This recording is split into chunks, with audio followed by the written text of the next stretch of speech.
अच्छा बताइए, प्यार बेहतर होता है या गुस्सा?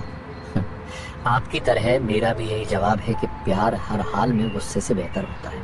बल्कि ये सवाल ही गलत है कि प्यार बेहतर होता है या गुस्सा, क्योंकि कोई तुलना ही नहीं है दोनों की। प्यार एक अलग एक्सप्रेशन है और गुस्सा एक अलग एक्सप्रेशन है ना?